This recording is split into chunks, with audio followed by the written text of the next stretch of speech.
Well, the London Mayor, Sadiq Khan, has said he plans to make London carbon neutral by 2030.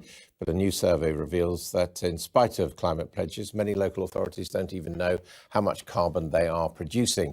So is the government doing enough to tackle the climate crisis? Joining me now are the Conservative MP for Chichester, Gillian, London Assembly Green Party member Caroline Russell, and the visiting Professor of Forecasting and Innovation at London South Bank University, James Woodhuizen. Welcome to you all. First of all, Gillian Keegan, what do you think about the idea of a special visa for Scotland we're just talking about? I understand the problem they have in Scotland. The vast majority of the immigration in the UK stays in and around the south east, and they've always had very low figures of people going into Scotland, and they will have some skills shortages for sure. But we have to look more broadly at how to tackle that in terms of, building up the skills, etc., and having a long-term plan. But yes, we do have to look, even in certain sectors like social care, we do have to look, and agricultural workers, we do have to look to balance what we need as opposed to just be dogmatic about an immigration system. It's got to be flexible enough to make sure that it supports our economic needs as well. OK, let's get back to climate change. Now, we're all talking about this. Governments are telling us that they're taking steps. Are we doing enough? Are we, or have we just simply not understood this one? I think we've got far too much of the wrong rhetoric and we've got far too much of the wrong actions. I think we always hear how we must change our habits, we must recycle more, we must drive less, we must fly less, we must be taxed for our home energy more, we must have smart roads, not new roads, and that's led to a disaster. So I'm no free marketeer, but I think the government's propaganda and its actions have not done enough to deal with climate change, even though it's a new government, to be fair on them. But you're a forecaster. The forecasts are pretty grim, aren't they, if we have increases of 1.5% to 3% in global temperature? Yeah, that is pretty grim. But the means to solve it are available to us because we're ingenious. There are many technological means that need to be researched, developed, or already exist. The emphasis in government propaganda and actions is rather on the individual, not on the research and development. That needs to change. What do you think, Caroline? Well, I'd actually agree that it's wrong to put the emphasis on the individual. What we need is systemic change. And we need change that is going to tackle not only the climate emergency, but also the air pollution emergency. We're seeing 40,000 early deaths every year from air pollution, which comes from what's coming out of the tailpipe of cars. The government needs to be really working hard to try and make sure that everyone, wherever they live, is enabled to make their local daily journeys on foot, by bike, by public transport. That's buses, small local trains, that kind of thing. That a real emphasis on that could actually make a huge difference in terms of overall levels of population health and also help sort out the air pollution emergency. Where do you stand on this?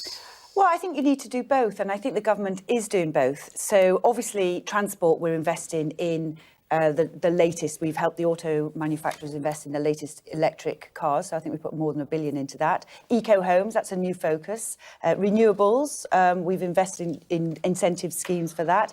Biodiversity, again, we're planting trees. A lot of this is laid out in the Environment Bill, and I think there is investment in some of the key green areas. We've already got 400,000 green jobs. We've said we'll have 2 million by 2030. So there is a lot more investment to come. But of course, as individuals as well, we are actually creating a lot of the usage. We know ourselves in terms of food waste, in terms of plastics, in terms of fast fashion. There are also some things that we ought to be doing as individuals, as well as the government making it easier for people to be greener quicker. So what do you think? What do you think we should be doing?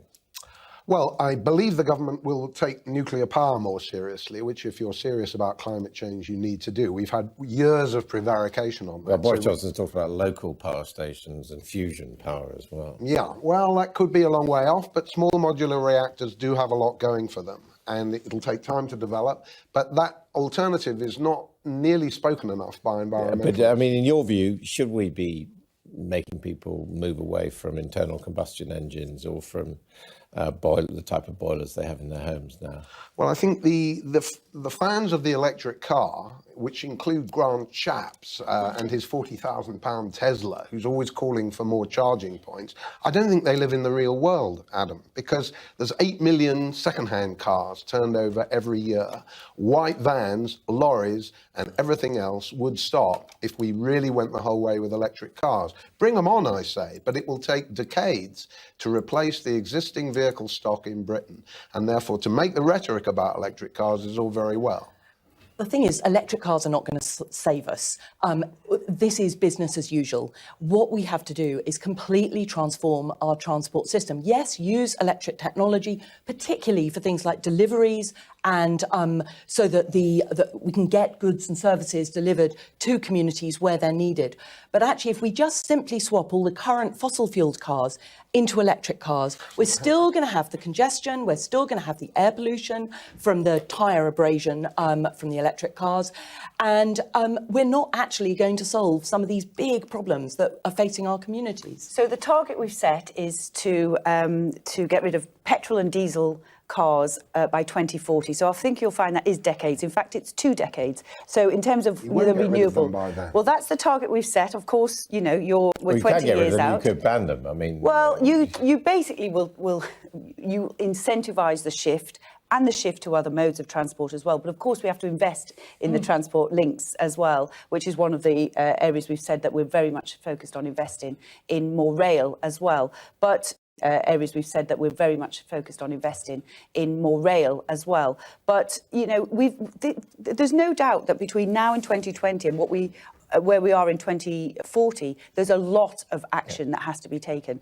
And I would agree that we've probably got more action in front of us than we've actually done so far. And is it in vain what we do in this country, because it's, you know, we're a couple of % of global pollution? I mean, well, one of the arguments, you know, when you get people, you know, almost breaking down in front of you that, you know, if we don't do this by 2030, then, you know, we're all going to hell in a handcart. Actually, if you really felt like that, clearly you wouldn't be focusing on the UK, because it is a small part of the overall emissions. However, we have chosen, and I think it's the right decision, to take a global lead in this. And COP26, of course, will give us another you know, opportunity to show that. Yes, and I think we should take a global lead. And, you know, you can kind of, you know, tut away, but we should show global leadership. Whatever we do, it's never enough, or people, you know, and say, we have to take action. And actually, some of the councils are trying to take action, which is where you started. Many of the councils are trying to take action, and we should support them in that as well. But a government that's really wanting to take action would be showing Heathrow the door. I mean, it's the idea that we can have airports. Major airport. No, that's but what they want. Expanding it is absolutely ludicrous. Apart from the impact on the overflown communities. Well, that's a lobbying viewpoint, to be honest. We have to look at it more broadly than that. If you actually said what's the quickest thing that you could do, of course you could shut down all the airports. You could confiscate all the cars. Cancel the third runway. We you know, one of the things that we need to do is you know, the climate assemblies happened last weekend, and there's another few dates. If we don't take people with us, then we'll find this an uphill struggle. OK, we'll leave it there. Thank you both, all of you, very much indeed. You're watching All Out Politics. Coming up next.